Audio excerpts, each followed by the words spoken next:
Round 3 of the NRL proved to be absolutely chaotic, with tight grand final rematches and mass injuries galore. Only the Panthers and the Eels remain unbeaten heading into the Easter long weekend, as the reigning champions of Super League started off their quest for a three-peat off in style.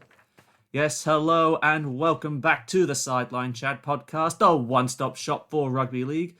Connor Marcellus joining you once again, and today we are joined by a very special guest. I give you the chairman of the United States of America Rugby League Board, Mr. Danny Hanson. Danny, how are you doing on this fine Wednesday morning, or should I say Tuesday evening where you are? Doing great, Connor. How are you? I'm doing very well.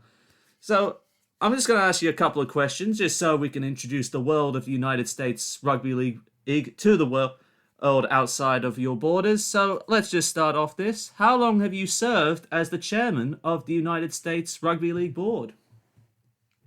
Let's see. I'm in my fourth year, so I think it was December 2017, January 2018, I took over as chairman.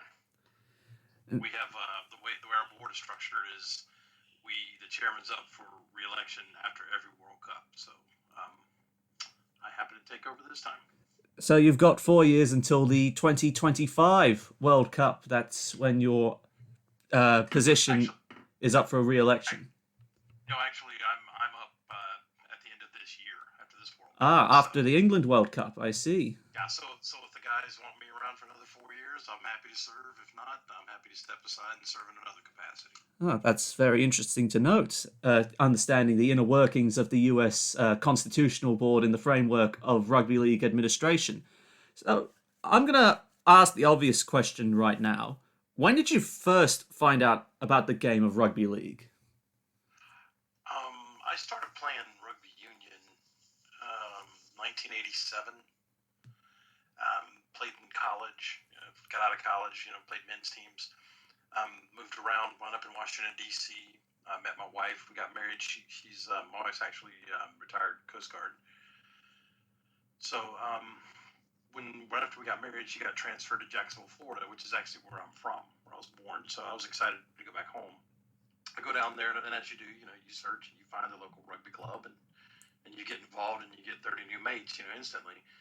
So I played in the first season in 2005, and there was a gentleman there, Daryl Howland. Everybody's known by Spinner. Everybody in USA knows him. Spinner was starting a rugby league club, and he asked me to play in the club. I was 36 at the time. I said, yeah, okay, sure, why not? I'd seen league. I enjoyed watching it, but playing it was a whole other story. But I fell in love with it, so kind of been involved with it ever since. Did you find it hard? Because you just mentioned you actually started out playing union. Did you find the cross-code switch easy, or was it a bit more difficult depending on the speed of the game? The three hardest things. First, just the overall fitness was eye-opening. How fit you have to be to play the game. The two main things for me that just kind of confused me at first was not going into rucks and retreating 10 in the defense. But once we got that down, it just became second nature. All right. It was a little hard when I go back to play union, though. I'll take off running back, and everybody looks at me like I'm crazy. I'm like, sorry. It's just the 13-man rules. It's just in the brain, speeding to the brain. So you've played rugby league and you've also watched rugby league. Which major competition did you first watch? Was it the NRL across Australia and New Zealand, or the Super League across England and France? Spinner's from Australia, so he's actually from Mackay. So got us into NRL first. I put all the teams' names in a hat and drew out the Melbourne Storm. So that's what I started following. And then I got exposed to the Super League in England. I'm just a fan of the game. I'll watch it. I don't care who's playing. I'll watch it. As long as Melbourne get up, is that the case?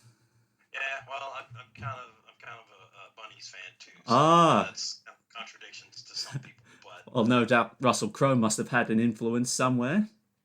Well, yeah. When I don't know if you remember 2008 when he brought the Rabbitohs over to Jacksonville to play the Rhinos, Leeds Rhinos. It was a big match. We had 2,000 people show up for that.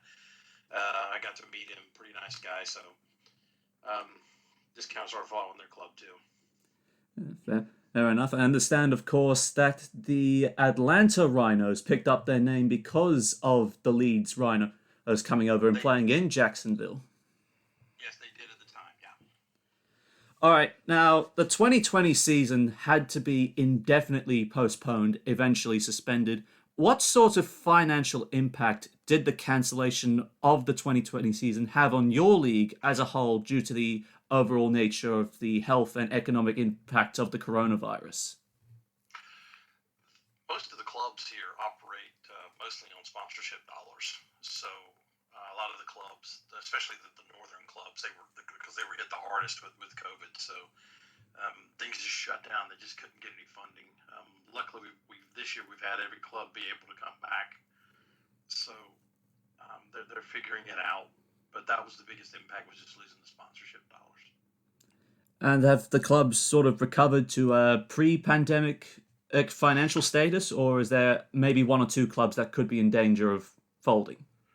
I would say folding, but I would say there's a razor-thin budget probably for some clubs just because of the market in which they play.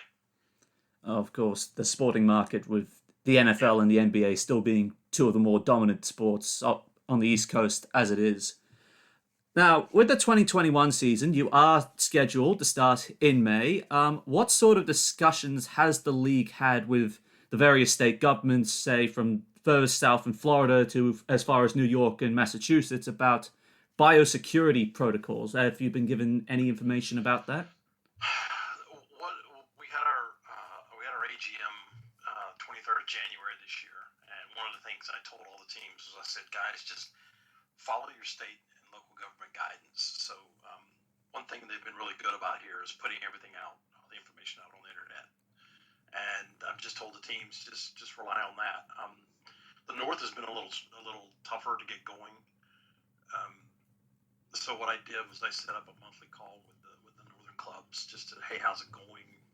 Can we move forward? And this past meeting we had, we settled on a 6-game season. So the North teams are not going to start playing until week 3, which is June 19th. But the South will get two extra weeks in their schedule because they're a little more open down there. Oh, of course, that is understandable. So, do you think there'll be a bit of an issue with lopsided score lines when the northern teams do actually start, or do you think they'll just maintain their quarantine and training schedules pretty tight? I think they'll maintain their schedules. The North's coming along. Some clubs have stepped up, really grown. Delaware Black Foxes come to mind. They started out, had a rough start.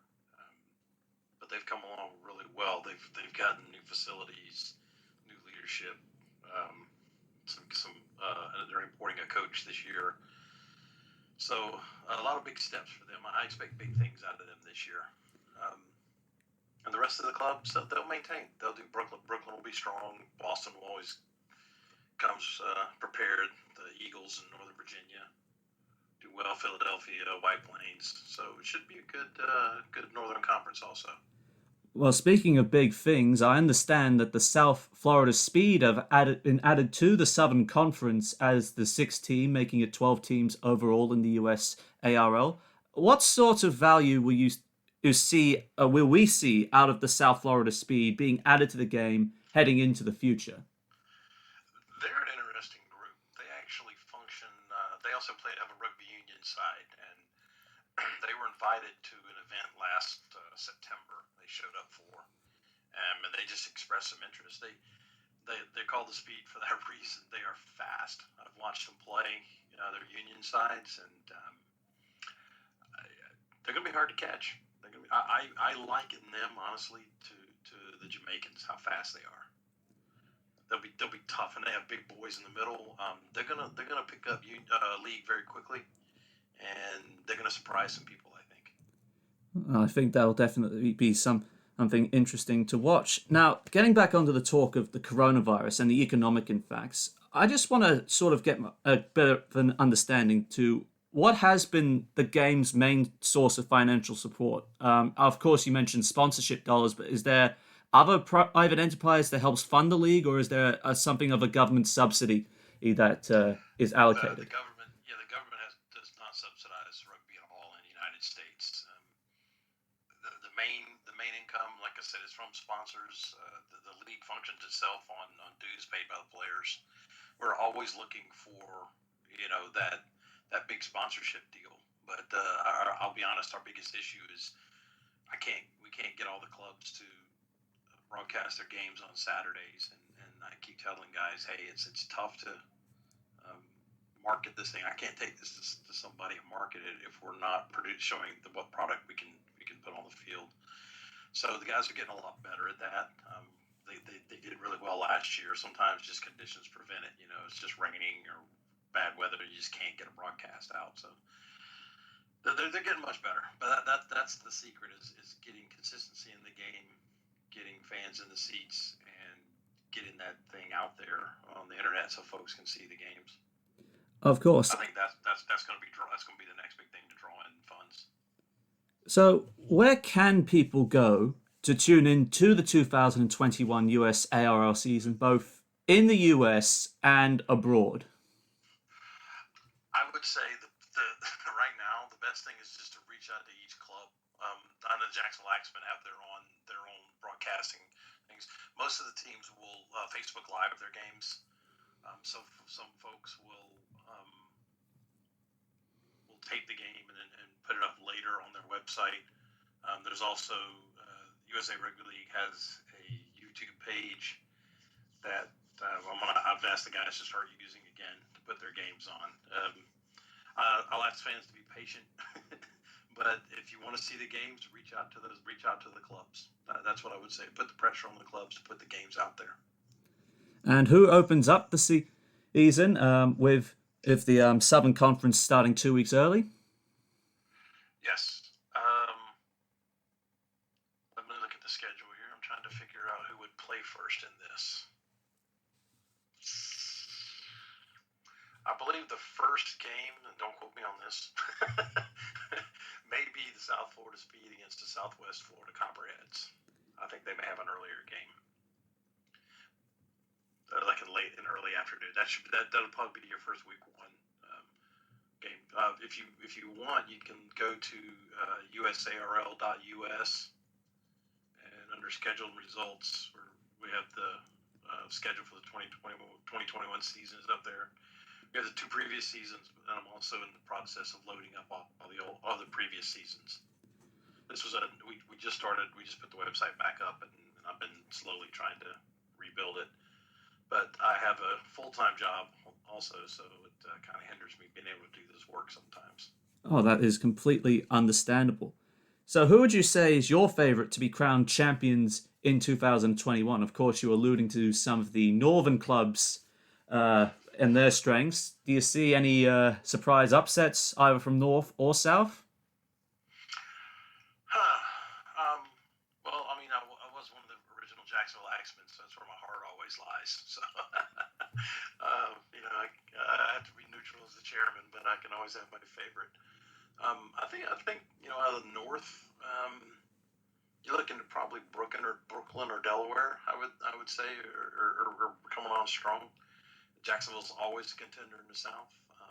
I think you're going to see big things out of the Atlanta Rhinos this year. Tampa is going to be a strong team. So I would say it's pretty wide open right now. Whoever wants it the hardest will go get it. Well, that's fair enough assessment. Now, interestingly, the United States and Canada originally had the joint bid to host the 2025 Rugby League World Cup. Have you been briefed on the latest of what's happening with that bid after More Sports International fell through with it? No, that's as far as I know, that's dead. That's not going to happen. I have heard rumblings out of the IRL that the new chair, the recent elect chair, Mr. I think it's Grant. Troy Grant, I believe, has been appointed the new chairman. Mr. Grant, I've heard rumblings that he would like to see us have it here in the States in 29. Oh, okay. Not Oh, yeah, it's just that I saw through various sources that the BBC was reporting that France had the bid for the 2025 World Cup. I was just thinking I might throw that question to you. That's what I'd heard also. I'd heard that also. So. I just wanted to put it by you, just so we're completely clear on this matter and that you haven't been blindsided by the Australian eccentric IRL. No, we knew that a while back that it wasn't going to happen here. All right. And the final question. Where do you see the future of the game in the United States going? Well, Garen Casey, former NRL player. I don't know if you're familiar with him. He's over here now. He's the U.S. rep for EV2 Sports. He's also has set up the U.S. Women's Rugby League, and from my understanding, because of the USA Rugby, the union national governing body, the way that what's been going on with them, the bankruptcy. I don't know if you're familiar with that whole story, but a lot of the women in rugby union are very upset with USA Rugby, so they're flocking to Garen like crazy with this women's rugby league, and I think women's rugby league is going to help propel the game. I think that's going to be, you're going to see the first true nationwide competition with women. I think you may see probably even the first semi-professional league, successful league with women. They've got a deal. They're going to broadcast their games on Twitch TV when it comes out. So I would be watching that. So if you haven't, I would get out on social media and go to uswomensrugbyleague.com. They've got their Twitter, Facebook, and Instagram links there. And they're growing fast. Any internationals lined up for the women at this stage, or is it still a work in progress? Honestly, Garen would have to answer that because the way we've worked it, we just formed a partnership with them. They're their own entity, so we've just kind of aligned together. From what I understand, I don't think there are any formal women's games planned yet, but I could see that coming in the near future. I could also see once that takes off, more men would probably flock to it, and I just think that's our end, how we're going to grow.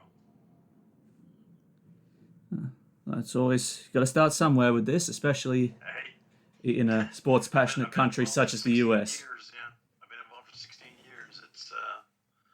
It's been a tough uphill climb, and we've struggled to get where we are. And I would love to see something like this jump off and explode. Oh, well, Mr. Danny Hanson, thank you very much for giving up your time. I know it is starting to get a bit late over there at this stage, so we appreciate you coming on behalf of myself and the absent Mark Henry. We appreciate you coming on and being our first guest to this podcast. No problem. Thanks for having me. Not a problem, sir.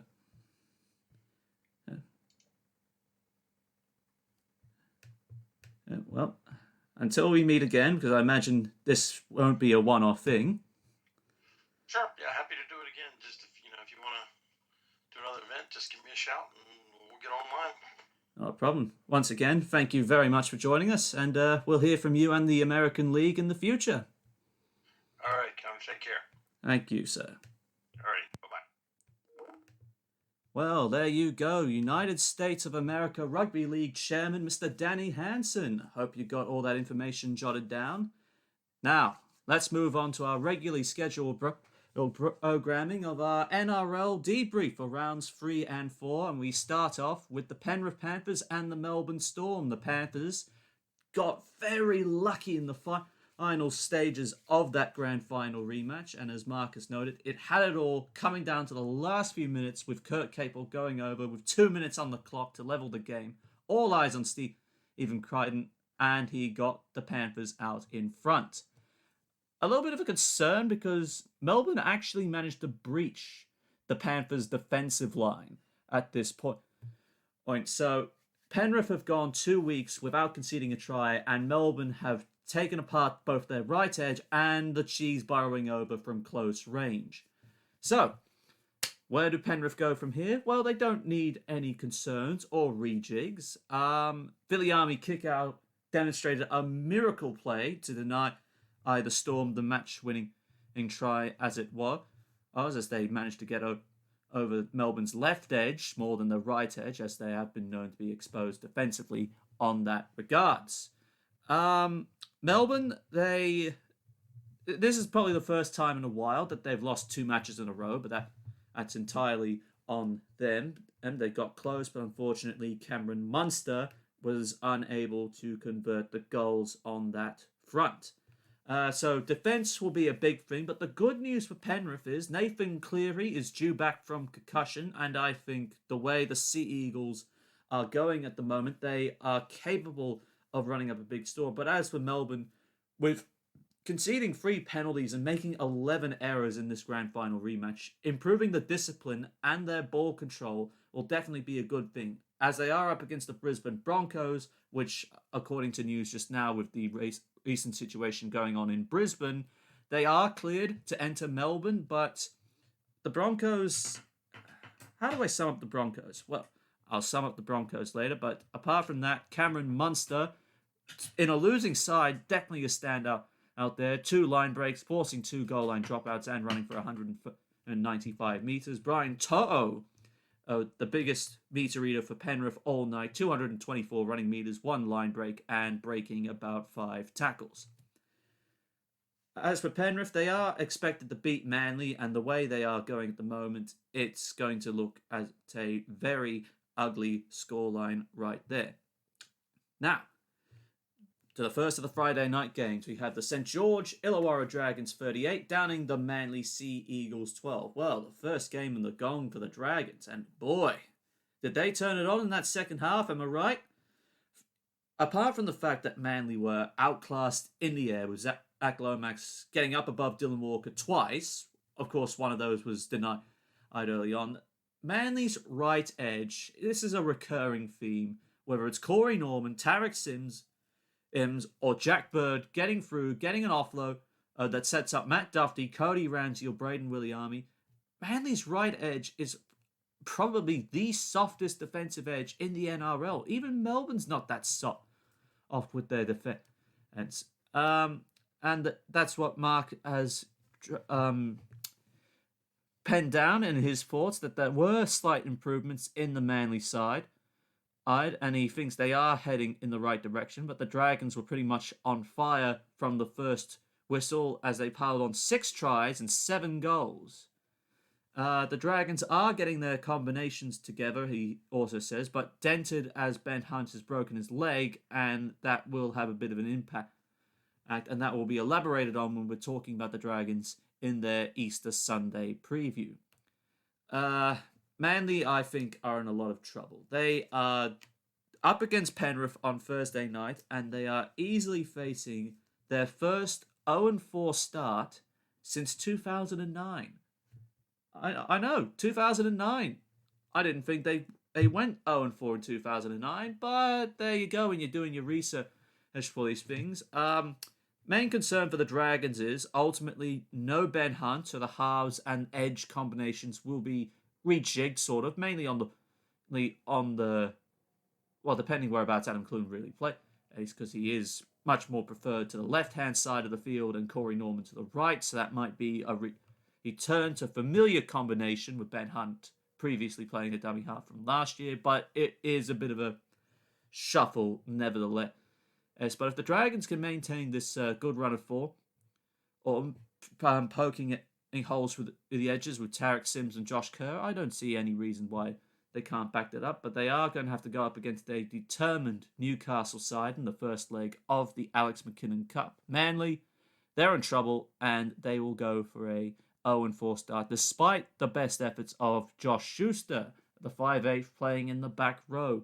133 running metres, 1 try assist and 2 line breaks, and of course, Zach Lomax, Ariel King, 2 tries, 7 from 7 goals converted, and 4 tackle breaks. So the Dragons up against the Knights in round 4, Manly facing Penrith, only one of them will go up 0-4, and it is definitely not the Dragons. Just with Duffy, just tidy up how you defend the goal line because he got a bit unlucky with that foreign grubber kick. And then don't allow Schuster to break through on an edge and then send Cherry Evans back through the middle. So, middle defense, goal line defense, that's the only two things the Dragons really need to tidy up, and I think they will remain heavily competitive. Now, number 2 upset of the round in the second Friday night game, the Rabbitohs 26 downing the Roosters 16.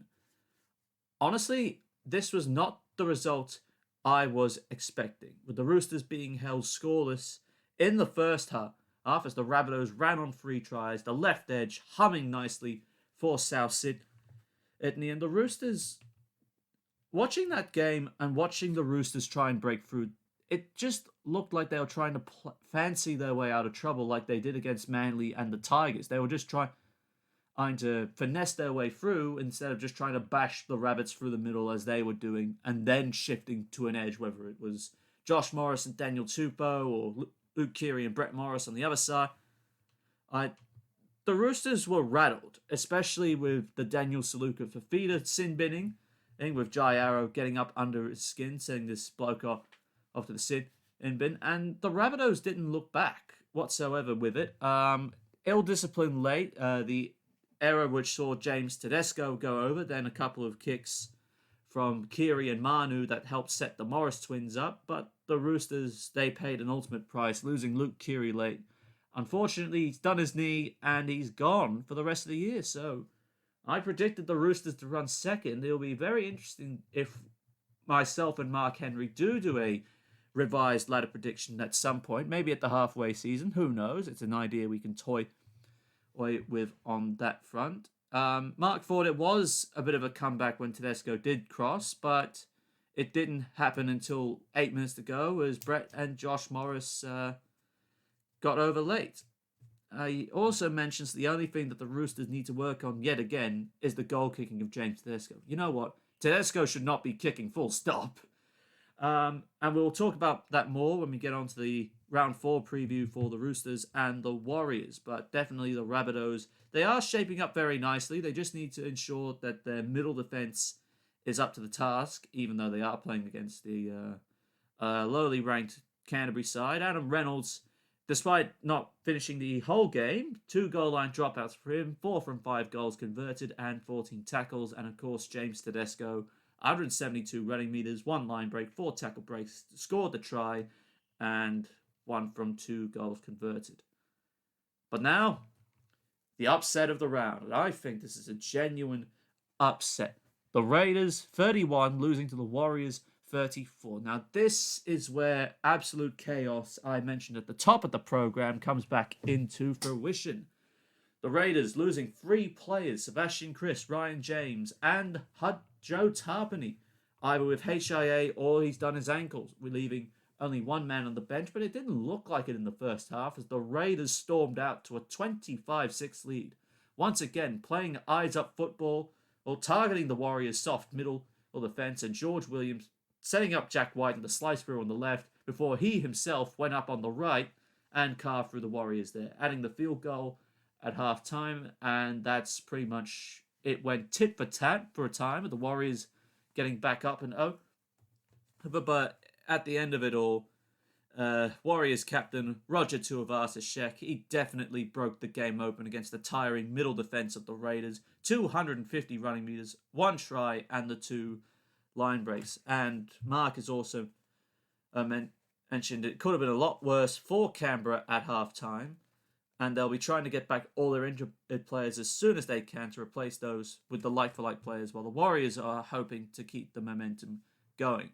I tell you what, with Tuivasa-Sheck, that try-saver that denied Jordan Rapana his first try of the game, I think it was, right on the full-time siren, that was bloody unbelievable. This game was unbelievable. Canberra shooting out 31-6 lead, then the Warriors scoring 5 tries to get back into it and coming away 34-31 victors.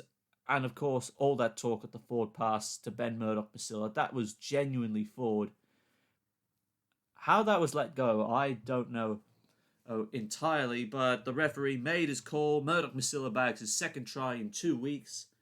So for the Warriors, they have a forward pack that is capable of going up against the Roosters, and they are still licking their wounds after losing Keary, Lamb, and Lindsay Collins. So they'll need to reset. Victor Radley does come back in for the Roosters, so we'll have to see how that pans out. But the Roosters need to just play back hard through the middle. Instead of trying to finesse their way around, and the real litmus test for them was coming up against the genuine opposition. So the Warriors might cause a bit of trouble for them, unlike in the past, but we'll see how this one pans out. So the Warriors definitely a side that can cause a couple of upsets with the belief that they can now actually beat the best side. So if they do get up over the top of the Roosters, it should be an interesting season after Easter. Now, Broncos and Bulldogs. Yes, I know what you're thinking. This is the first installment in the Battle of the Wooden Spoon. In fact, I think this is the only time the bottom two sides meet all year. So it's already been done and dusted. And it was a result for the Broncos. Somehow. So yes, a win that all Broncos fans that were waiting for to see how that would have felt like decades since their last win. A bit of a scrappy 2-0 affair at half-time, then blows up to a 24-0 scoreline, which Canterbury was overrun on both sides of the field, whether you were Herbie Farnworth setting up Tom Dearden, or if you were Xavier Coates bagging a double first off a good kick, or even pouncing on opportunity from a poor restart from the Dogs. This is the second time Canterbury have been held scoreless in a game since being blown off the park by Newcastle and then getting nilled against Penrith. The errors and the missed tackles are mounting up big time, and there have to be changes made, and it just needs to get back to basics with both attack and defence, especially with Good Friday just around the corner, up against South Sydney. The Rabbitohs, of course, running red hot at this point in time. So if there's no real improvement, then the Dogs are staring down the barrel of also joining Manly on 0-4 to start the year. The Broncos, meanwhile, they go up against the Melbourne Storm on Good Friday in Melbourne after all the scare with them being relocated from Brisbane due to the little spike they've got going on there of cases at the moment.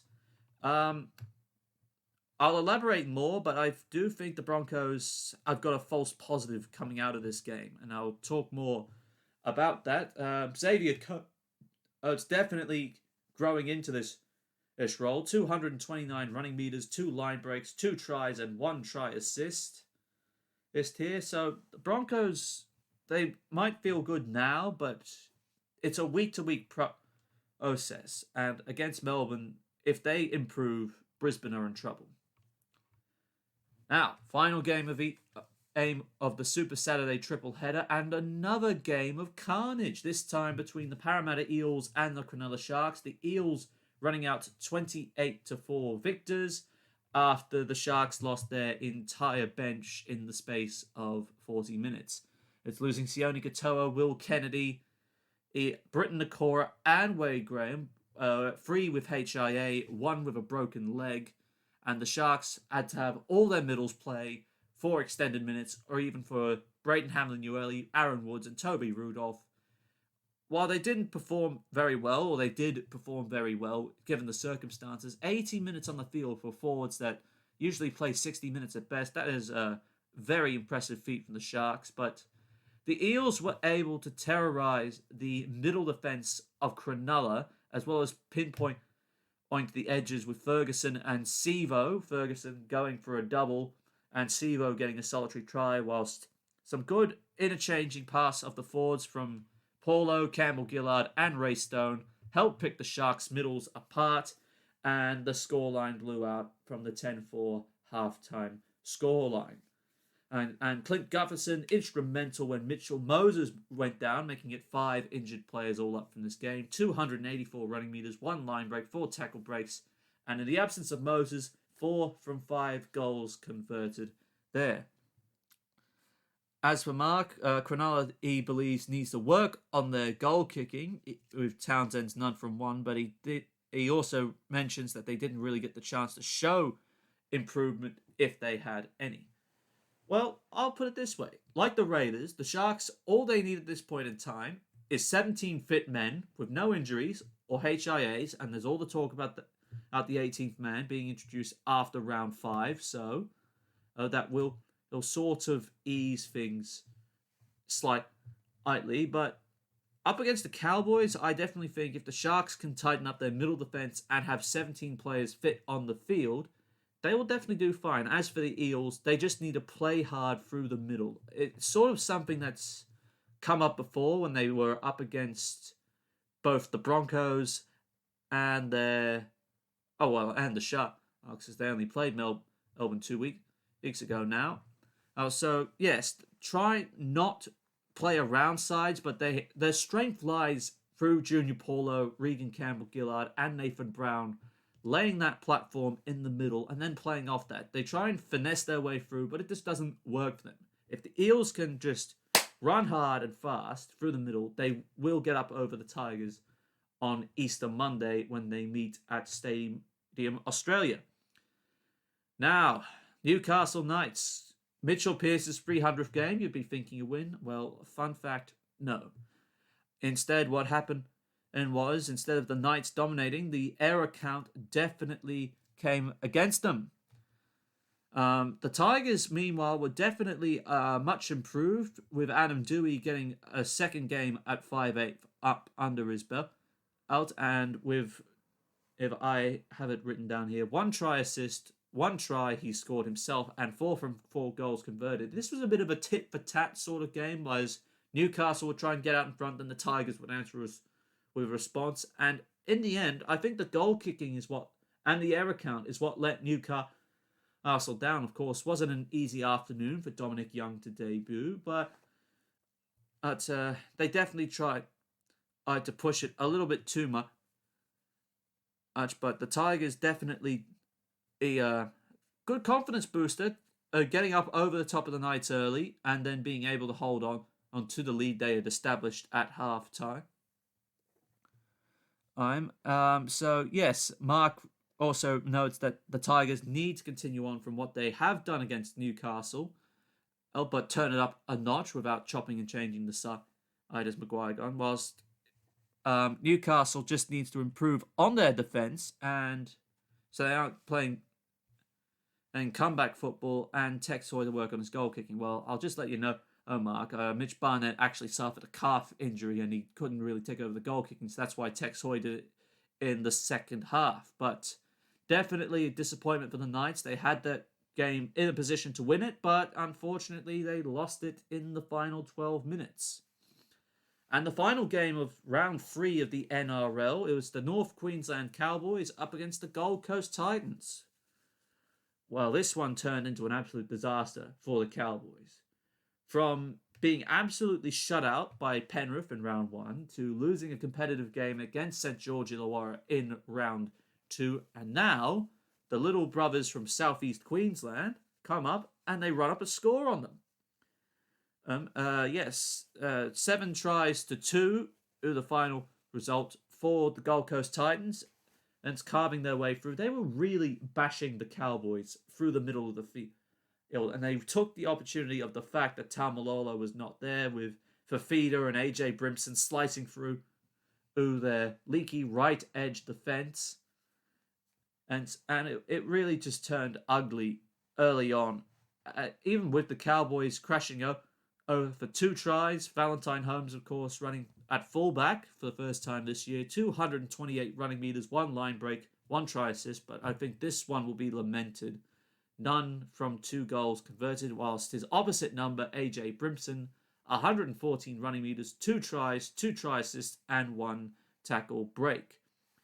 The Titans were pretty much in control of the game early, as Mark has noted, who got a double alongside Corey Thompson and David Fafita, who bags his 3rd try in 2 games for the Titans, whilst Hamiso Tabuai-Fidow and Murray Talagi both went over for the Cowboys, but it was a very disappointing night for North Queensland in contrast to how they performed against the Dragons the week before. For Mark, he says the Cowboys need a lot of work to go before they start fretting for the top 8 and getting into contests with attack and defence, the key areas. Well, as for the Titans, they faced their first proper test against the Canberra Raiders side, who, despite playing out of their skins and soldiering on with only one man on the interchange, they come up against a premiership heavyweight. So I think it's going to be interesting to see how exactly the Gold Coast Titans go, and this will be the first test that Justin Holbrook faces when it comes time to take on a premiership heavyweight. A little bit more chaotic round 3 debrief with the interview, but that's the way it's got to roll. Oh, and I make no mistakes for taking that interview first up. I still have good thanks to Mr. Hanson for giving up his time. Now, round 4 previews. We start off with the Manly Sea Eagles and the Penrith Panthers. One change for Des Hasler's side. Morgan Boyle coming into on the bench, with Toa Sipley being dropped back to the reserves, while the Panthers are a couple of switches that might catch the eye a little bit. Stephen Crichton moves to fullback without Dylan Edwards in the starting lineup. Matt Burton comes into left centre in Crichton's place, whilst Nathan Cleary returns at halfback, as those are the only couple of changes there. As I was going on before, at this point in time, Penrith and Manly are on a different plane altogether. The Panthers are a very strong defensive side, and they have demonstrated that they can win very, very tight games on the hooter, so they are definitely in a good position. Energy levels might be a bit of a concern at this point in time, but I don't think Ivan Cleary will bother too much about the energy levels on that front. All he thinks is it will be a stronger performance with Nathan Cleary back in the halves, and they will be looking to go at Manly's right edge. As for the Sea Eagles, they have not made wholesale changes. They still persist with Dylan Walker at fullback and Moses Suli at centre, as well as Jack Gajeski on the right edge, and that right edge has been the most leaky of any defensive side in the NRL. As for prediction time, Mark reckons it's Manly, and they really need Tom Trbojevic back, and if they were hoping for a chance they win, they don't. So he declares that the Panthers will win by 16 points, so he's predicting a Penrith 13-plus victory there, and I will concur with Mark's sport, with the Panthers running away 13-plus winners, and Manly to suffer an 0-4 start for the first time in 12 years. Now, with the Good Friday matchup, we have the Canterbury Bulldogs against the South Sydney Rabbitohs here. The Rabbitohs have no changes at this point in time. They run out with the same 17 men that took down the Roosters in round 3. As for the Dogs, there are a couple of positional changes here to accommodate for injury on this front. Jeremy Marshall-King out again with a foot ligament injury, with Sione Katoa starting again at dummy half. And the changes with Dylan Napa and Ofahiki Ogden maintain their point in time. Mick Meaney and Corey Allen swap places, Meaney starting now at fullback and Corey Allen pushed out to the wing. Lachlan Lewis coming in at 5'8" for the dumped Jake Avarillo. Renoff Atoni starting for the suspended captain Josh Jackson.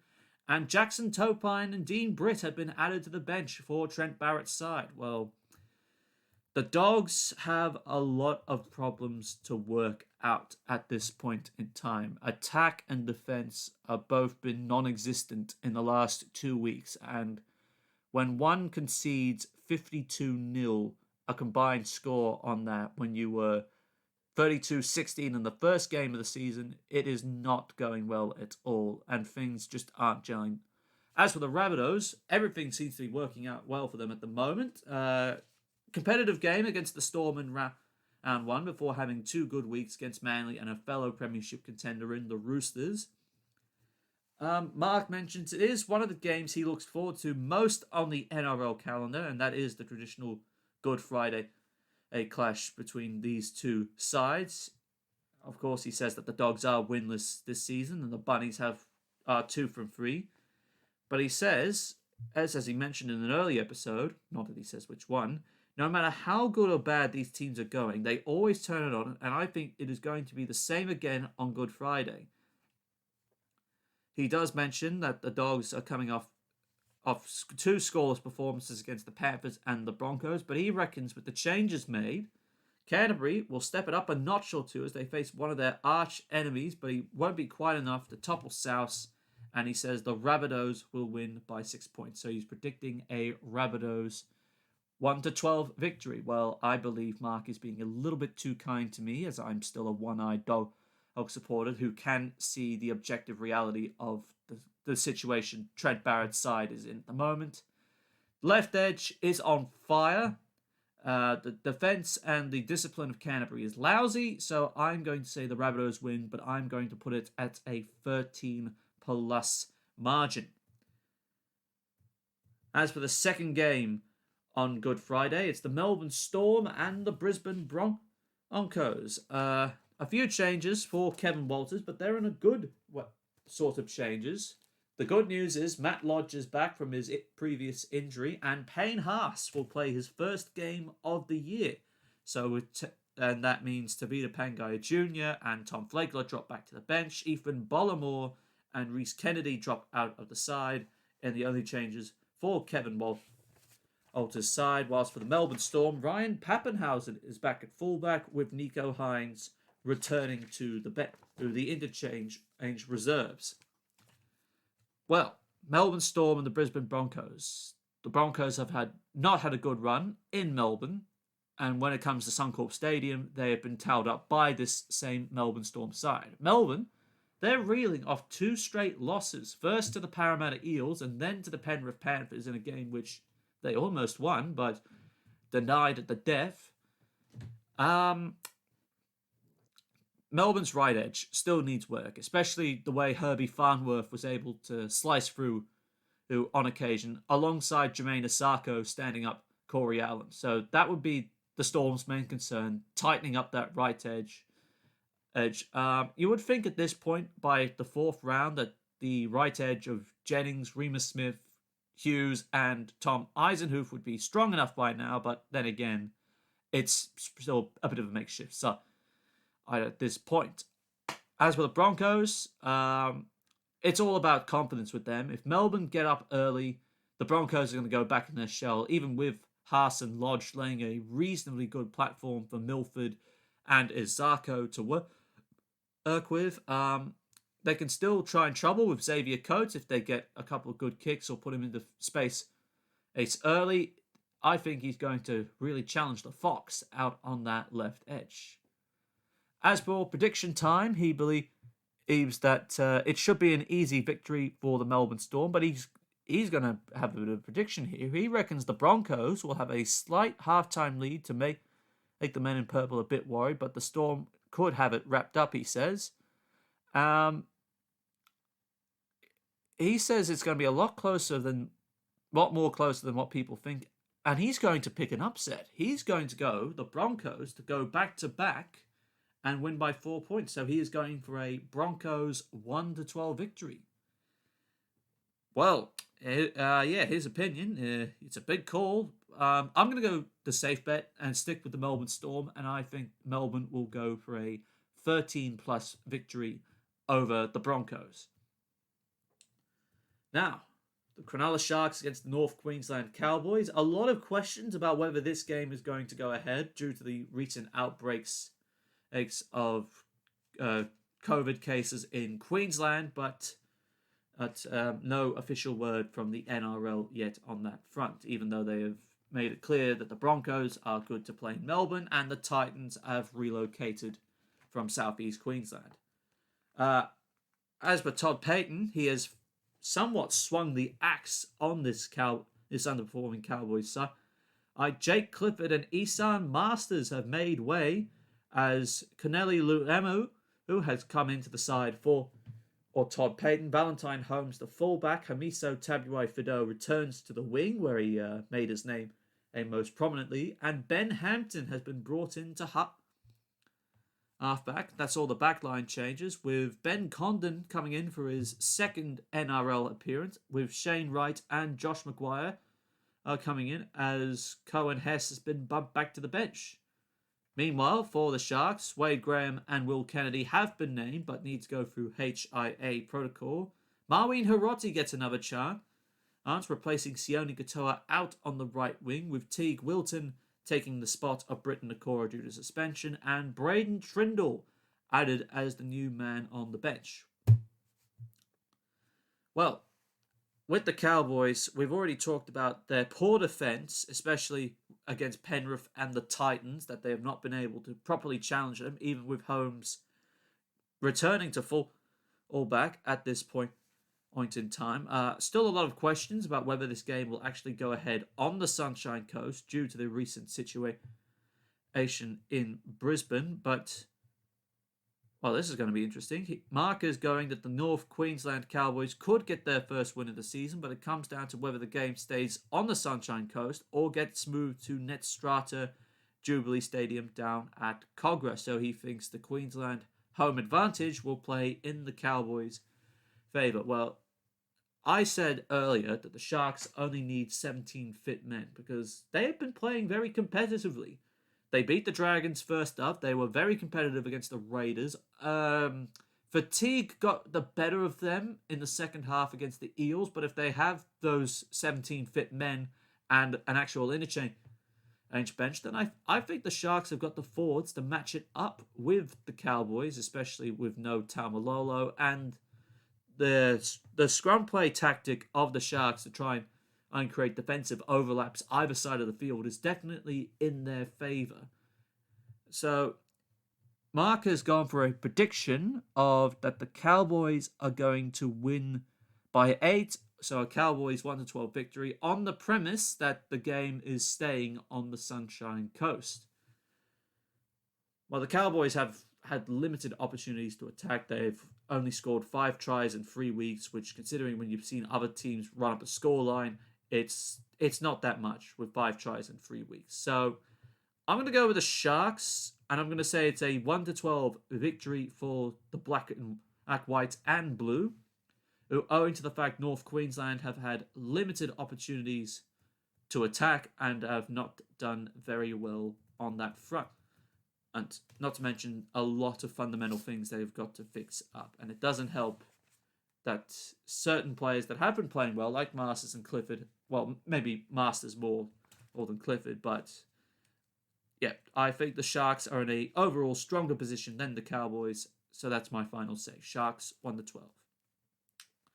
And our final game of the Easter Saturday program, the Gold Coast Titans up against the Canberra Raiders. A couple of good news for Ricky Stewart. Hudson Young returns into the second row after being ruled out with injury against the Warriors. Dynamis Louis also back in the front row as Ryan Sutton is moved to lock with Joe Tarpany to miss a fortnight. And Sebastian Chris also back from HIA with him taking the place of Curtis Scott as he has been ruled out with that rib injury. As for the Titans, no changes made to the starting 17, but it could be possible Brian Kelly could feature as a late inclusion as he is listed in the reserves in Jumper 19. Also formalising the switch between Tino Fa'asuamalawi and Tyrone Peachy, Big Tino starting in the front row and Peachy at lock forward. Well, 2 different sides here. One side that had very good opportunity to take out a victory against the Warriors, but got very unlucky at the back end as they were tiring out. The Titans, meanwhile, ran up a massive scoreline against a weak North Queensland side, and this will be the Gold Coast's first litmus test against a strong side. But the good news is they are at home to the Titans, so it could be possible that they have good confidence coming up against them. They are definitely a battle of the forward packs to watch, and to contain David Fafita would be the Raiders' main priority, even though their right edge is relatively strong. As for Mark's predictions, he says that both sides are 2-1 after 3 games, so it could shape up as a game of the round. Both sides, he reckons, will be looking to go to 3 wins and 1 loss after the first month.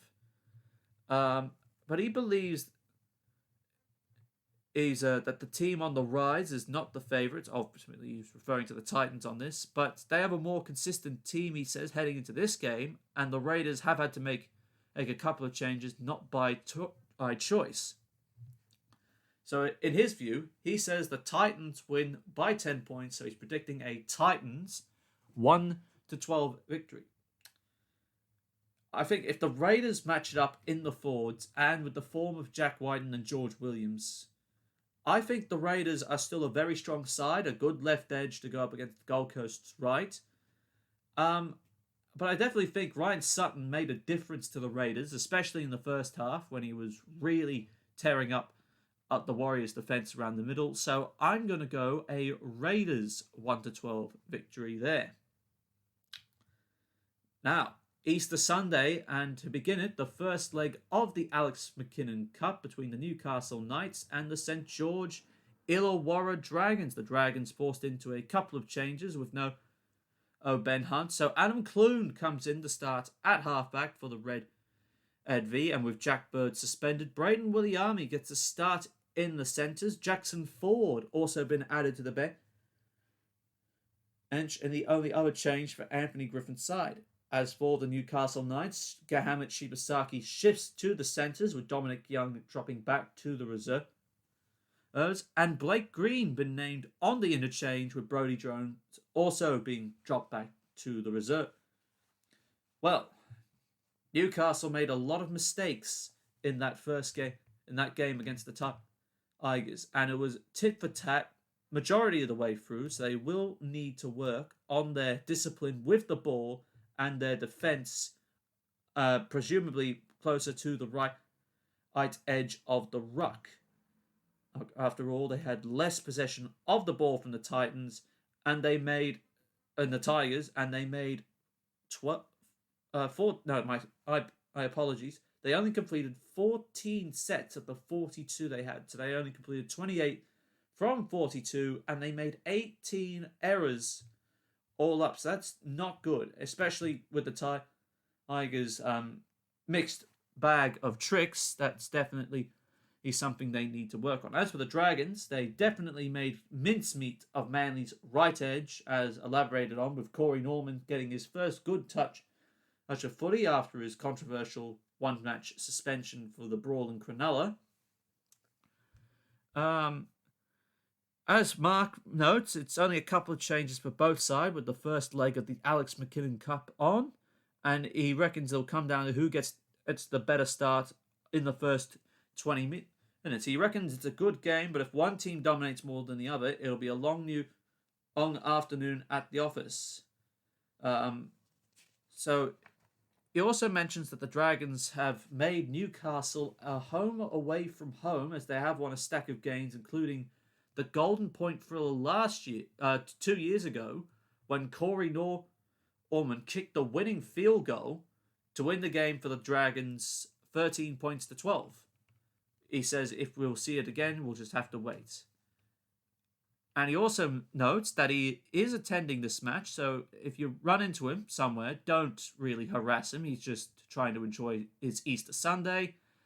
He's going to be extremely biased, which he isn't very often, and he's going to back the Dragons to a 12-point win, so he's predicting a Dragons 1-12 victory.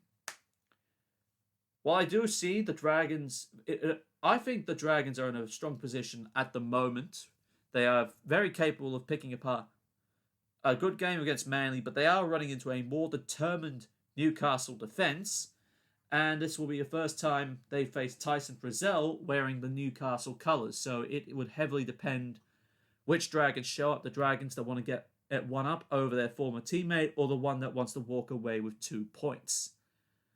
I'm going to call this a close one, but I think with the influence of Blake Green on the field, with the Safidi brothers and David Clemmer leading the charge up front, I'm going to go, and if they can tidy up on the error count as well, as I've just elaborated on, I think the Knights can come away a 1-12 victors here. Now, as for or the second game on Easter Sunday, we had the Sydney Roosters up against the New Zealand Warriors. The Warriors forced into one or two changes here. Peter Hiku ruled out with a knee injury, so Marcelo Montoya comes in to start in the centres for his first game of the season, with Bailey Sirenen starting in the second row again, and Tohu Harris shifting the lock, with Jazz Tavanga returning to the bench. As for the Roosters, forced again into some changes, a new look halves combination with no Lachlan Lamb or Luke Keary, with Drew Hutchinson and Sam Walker getting his first crack in the tricolours side. Victor Radley coming back into lock 4. Isaac Liu shifting to the front row to cover for Lindsay Collins, and Matt Ikavalu being added to the bench and with Joseph Suwali he added to the reserves alongside Nat Butcher getting a start off the bench. Well, what can we say about the Warriors? Mark asks. He believes that it is very possible that the Roosters could face an upset on the cards with the new halves combination and the shake in morale. The Warriors did very well, and their left edge was very flexed their muscles big time, with Cody Nikorima and Roger Tuivasa-Sheck with Adam Pompey causing a very good deal of damage there. I think with the Roosters, they're still going to be very competitive, but it's going to take time with readjusted combinations, even with Radley coming back. And the Warriors, the only concern for them is the new centre pairing, considering it's gone from Peter Hiku and Ewan Aitken to Peter Hiku with Adam Pompey, and now it's Pompey with Montoya. So they've gone through at least four different centre pairings in the last 4 weeks. So I think that might be an opportunity for the Warriors to exploit that, but we'll see how that goes. So in Mark's prediction, he still believes the Warriors could cause an upset due to the Roosters' different halves pairing and the pressure on Sam Walker to live up to the hype. He has overall on this front, he has a feeling that the Warriors may pull this one off, but only just, and what he means by just, he means 2 points. So he's going to say a Warriors 1-12 victory there. I think for me, the Roosters just need to simplify their game plan, and they can still win more games, but the loss of Luke Keary might hurt them closer to the back end of the year when the game's really on the line. As for the Warriors, this will be a good second test, and they definitely come into this game with confidence. I'm going to go... I agree with Mark. I think the Warriors will go 1-12 here. I think the Roosters are a little bit shaken, and it might take them a week or two to get back into a bit of a groove that they established early on. And finally, of our NRL games, we have the West Tigers against the Parramatta Eels for the traditional Easter Monday clash. The Eels have made a couple of changes. Mitchell Moses has been named, provided he gets through HIA protocols. Ryan Madison back in the side after getting knocked out against Melbourne, with Isaiah Papali'i returning to the bench there, and Keegan Hipgrave to the reserves. Bryce Cartwright has been named in the extended squad, and I would imagine he might be drafted in should Moses fail to pass his HIA. As for the Tigers, they run out with the same 17 men that got victory over the Newcastle Knights. Well, this will actually be the first week we've had full stadium capacity back at this point. And so to have 20 to 30,000 come out for the Tigers and the Eels, I think it's a very good time to have them back. Definitely good that the Tigers have decided to keep the same 17, and I think the longer Adam Dewey plays at 5'8", the better the Tigers would be with Laurie and Little, as well as Luke Brooks, in and out of the side. So yes, it will all be on Michael Maguire to hope that they are playing very well in this point in time. The Eels' main concerns, of course, the fitness of Mitchell Moses and Ryan Madison, but Madison's been cleared to return, and Moses is the only concern. But again, Cartwright plays 5'8", and Will Smith starts. Cartwright comes onto the bench as utility as long as the Eels continue to play hard through the middle, they can match it with the Tigers in the middle there.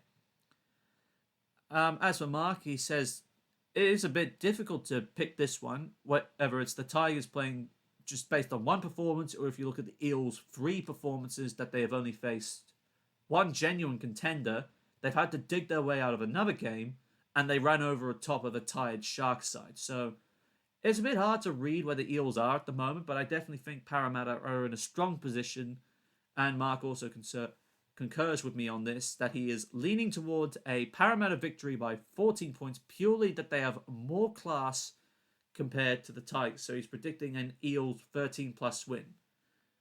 I think the Eels will win, but I think the Tigers at the same time will also make this game very competitive indeed. So I'm going to say the Eels win, but the Eels win 1-12 on that front. Now, getting on, I know some of you might be getting tired of listening, but bear with me. We are getting very close to the end as we go through our Betfred Super League wrap. Unfortunately, Mark has not had the opportunity to send through his thoughts, so I'll try my very best to give you the wrap on what's been going on in the United Kingdom from the weekend. Starting off with the first game of the season, St. Helens beating Salford 29 points to 6. Of course, this was the first time Richard Marshall was appointed as a head coach of a Super League side, being Christian Wolf's former deputy, but it did not start out well for Salford. Whether it was kicks from Tommy Makinson off Regan Grace, or tries in the corner for Regan Grace, or even being exposed through the middle by Alex Walmsley, with poor defence from the Salford side, or as well as Kevin Nagama and the returning Mark Percival also bagging a try on his first game back in a long time. The Saints backline, both left side and right side attack, is definitely on fire, and Alex Walmsley adding the icing on the cake, exposing Salford through the middle. So I think with Salford, they need to just pick themselves up and get ready to go again, because they are up against Hull FC, and Hull will have put in a very strong performance defensively against the Huddersfield Giants, while Saints, they are up against Hull Kingston Rovers, who are coming off a narrow loss to the Catalan Dragons, and we'll talk more about that. But Saints, very impressive early with their defence, and their attack opened up really in the second half. Second game of the round, it was the Lee Centurions, the new boys in the Betfred Super League, getting back home against the Wigan Warriors at Headingley. Lee actually started this game very strongly. Good kicks from Liam Hood, setting up Ben Hallowell as well, scoring a try from dummy half, and setting up Ian Thornley down on the left-hand side. Lee were very much in charge early, demonstrating that they don't want to be considered a pushover in 2021. Unfortunately, the Wigan Warriors, once they found their front foot, they did not let up. Jake Bibby and Zach Hardacre dragging the Warriors back into the contest, and the final try from Joe Bullock. Look, I believe it was the final try from Joe Bullock. You can comment down below if that was not the case, but yes, Wigan getting up over the top, and Zach Hardacre was influential in that comeback. 236 running meters, 1 try assist, 1 try himself, as well as the 2 from 4 goals converted. Only concerned that they've lost their new recruit, Jai Field, for the next 5 months after he tore his hamstring, so depth around the wingers at the moment is not looking very good, already having lost Oliver Gildart, Dom Manfredi, and Liam Marshall heading into that game. They might have to rejig the side. I'd maybe put John Bateman in the centres again and then shift Jake Bibby out, but it's definitely something Wigan need to do. It's mainly injuries that is the Warriors' concern. As for the Lee Centurions, they had a good first half and they were very competitive early, but once Wigan found their front foot, unfortunately, they just fell away. And going up against the Warrington Wolves, who will be out to improve on their first up victory, they need to pick the game up. The Lee Centurions, they need to show that they have got fight in them. Your other results from On round one, Wakefield going down to the Leeds Rhinos, 22 points to 28. The Catalan Dragons, 29-28, going up against Hull Kingston Rovers. Hull FC starting off the Brett Hodgson era at the KCOM Stadium with a good 22-10 victory over the Huddersfield Giants, handing Ian Watson his first loss as Huddersfield head coach. And the farewell tour for Darryl Powell got off to a good start as the Castleford Tigers down the Warrington Wolves 21 points to 12. Wakefield definitely had opportunities early on, and they were definitely in a good place at half-time. Well, they were actually behind at half-time as Leeds roared back into the game. They were competitive in the second half, but Leeds were able to hold on at this point. They made good use of the left edge with Luke Briscoe and Alex Sutcliffe, while Dwyer dived from dummy half. And of course, Reece Martin managing to convert 4 from 5. As for Wakefield, definitely they found a good goal kicker with Mason Lino, kicking 3 from 4 for Tom Johnston's double, as well as Matty Ashurst and in his seniors tries. But the defence cost Wakefield in the end that allowed Leeds to jump out to an early lead and then were unable to be chased down. As for the Catalan Dragons against Hull Kingston Rovers, this was tit for tat as much as you like. And for Ryan Hall, it was a very good return to the Betfred Super League from him. 160 running metres, 3 tries, and 2 offloads as Hull KR fought their way back from an 18-4 deficit at half-time against the Catalan Dragons, whose left edge was on fire with Fouad Yaha, and the young Frenchman on debut, Mathieu Laguerre, scoring his first try after setting up one of Fouad Yaha's tries. It was forced a golden point where, at the end of the day, James Maloney made the difference for the Catalan side, kicking the drop goal in the first minute of golden point to seal the victory 29-28 for the Perpignan side.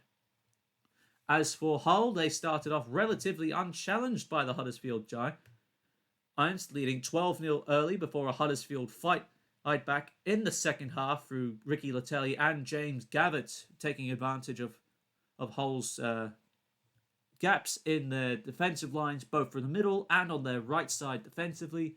Josh Reynolds and Jake Connor made good starts. Connor on his first appearance at fullback, scoring 1 untra. I didn't actually mention that, but nevertheless, Jake Connor off to a good start at fullback for Hull. He was definitely had some good touches early. And Josh Reynolds, a good start for him in the black and white, scoring his first try on debut as Hull ran away with it in the second half to win 22 points to 10. And finally, Castleford Tigers and the Warrington Wolves, as Warrington going down to the Tigers 21 to 12. Despite Warrington being more competitive in the second half, goal kicking let them down big time, as well as discipline and their right edge defence, with Oliver Holmes and Jordan Turner exposing the Warrington and right side defensively as they ran out in a very tight game between the two sides. As for the Tigers, definitely interesting how they didn't have the confidence in Danny Richardson to start alongside Jake Truman. And of course, Mark and I have debated in the past where we think the Castleford fullback should be. Of course, I suggested O'Brien. He's gone with Niall Evalds. And this is how you fit both of them into the same side. All right, so a good start for Darryl Powell. Steve Price just needs to address the error count and just play flat and fast as they did in the first couple of minutes when Toby King crashed over the top of Niall Evalds, and I think they'll go away with a good win. Now, for round 2 predictions, of course, the Betfred Super League sides aren't actually named on Wednesday morning, our local time. Oh, no, actually, we do have squads odds named. So, for Wakefield, Arona, Arundel, Ashurst, Batchelor, Crowther, Fafita, Green, Hampshire, Johnston, Kay, Lino, O'Riesland, Miller, J. Pitts, Inner Senior, Tangata, Tanganoa, Tupou, Brad Walker, Joe Westerman, and Josh Wood are in the Wakefield side. It seems that there is no Alex Walker, who was in the side against Leeds, so it would appear he has been dropped as Ryan Hampshire has been named As for the Wigan side, Bateman, Bibby, Bullock, Byrne, Mitch Clark, Clubb, Farrell, Halsall, Hanley, Hardacre, Jackson Hastings named in the 21-man squad.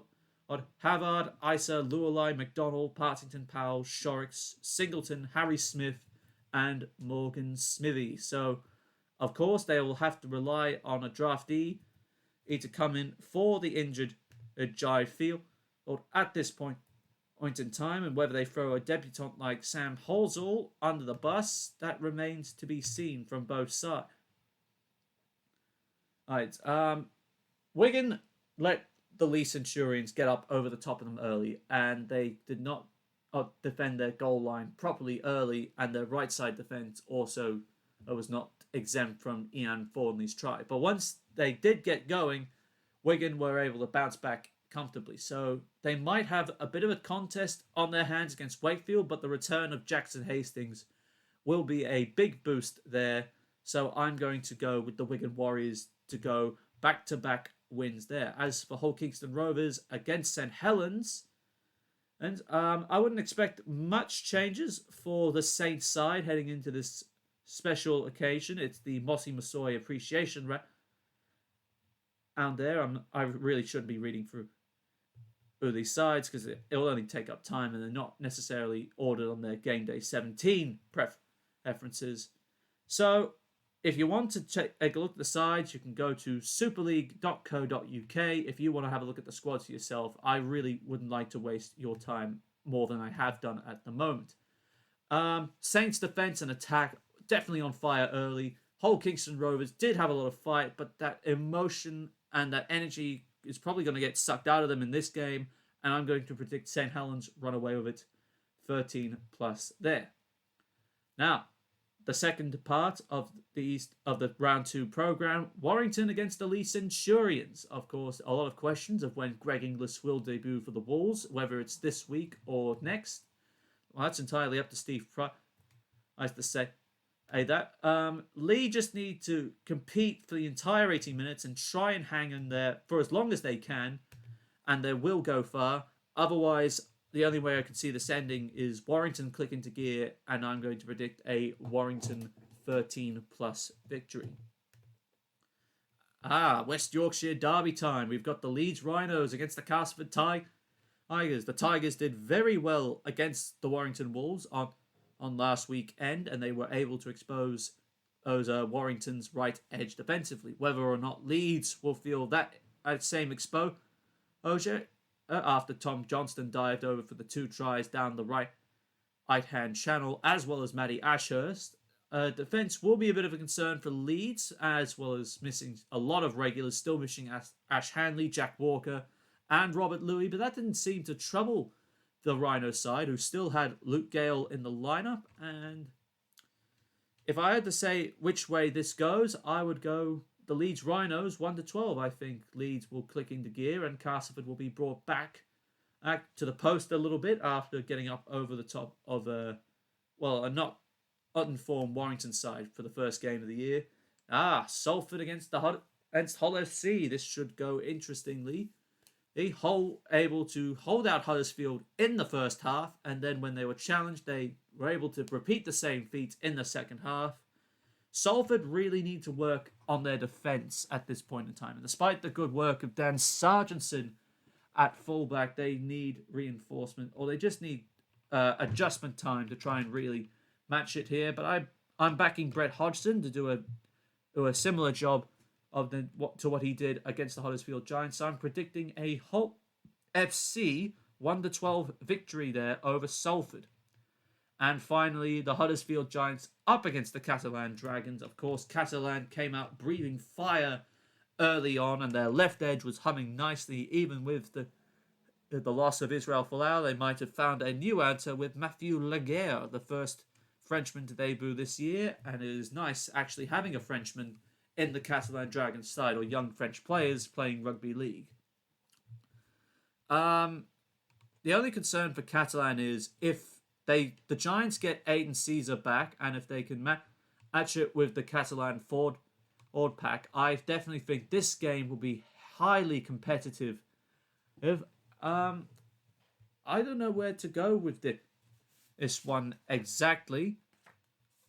I'm thinking between if Huddersfield can get gelling halves combination going versus Catalan's defence, second half defence, and since they almost lost that game against Hull Kingston Rovers, and of course discipline issues that did somewhat allow Ryan Hall to get a try early. That will be my concern. But I'm going to predict a Catalan Dragons victory, but it's going to be a victory of 1 to 12 points there. All right. Well, that is full time from me. Again, thank you to Danny Hanson, Chairman of the United States Rugby League Board, for coming on earlier in the show to do the interview. Don't forget to go to the website he mentioned earlier on to get your US Rugby League content. Join us next time as we do our debrief on the rounds 4 and 5 of the NRL, as well as rounds 2 and 3 of the Betfred Super League. And Mark Hendry will be back in studio for the first time in a few weeks, provided he hasn't handed in his pink slips at this point. Right. If you liked the interview I did with Danny and the content we have provided here today, please don't forget to leave a like and subscribe to the Sideline Chat podcast so you never miss a week of Rugby League content.